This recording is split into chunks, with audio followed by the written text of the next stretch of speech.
ఇంగ్లీష్లో ఒక సేయింగ్ ఉంటుంది, to live greatly you have to risk greatly. అంటే చాలా గొప్పగా బతకాలంటే చాలా విపరీతమైన డేంజర్స్ని వెతుక్కోవాల్సి వస్తుంది.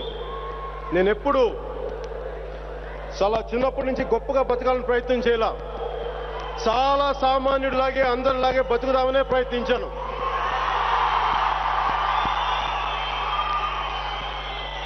కానీ ప్రతిసారి చిన్నప్పటి నుంచి నేను చేసే పనులు ఆయా స్థాయిల్లో ఎప్పుడు నాకు ప్రాణాలు పోయేంత సమస్యలను నేను తీసుకుంటాను. అవి ఎందుకు వస్తాయి నా జీవితంలో నాకే తెలీదు. నేను ఆలోచిస్తాను ఇలాంటి సందర్భాలు నా జీవితంలో ఎందుకు వస్తాయని.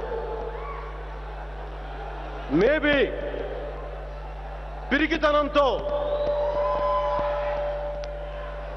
నీ బాంఛన్ ద్వారా నీ కాల్ముక్త అనే బానిసని కాదు కాబట్టి.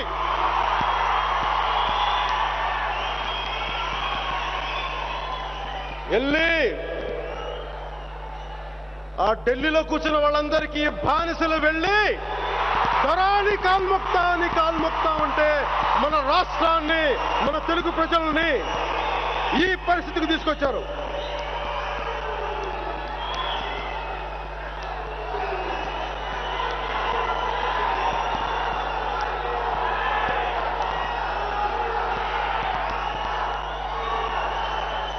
సరిగ్గా 5 సంవత్సరాల క్రితం ప్రజారాజ్యం పార్టీ అన్నయ్య చిరంజీవి గారు స్థాపించిన పార్టీలో అరే అన్నయ్యకి నేను ఎదురొస్తానా, అన్నయ్య మీద నాకు కోపం ఉంటుందా? ఉండదు.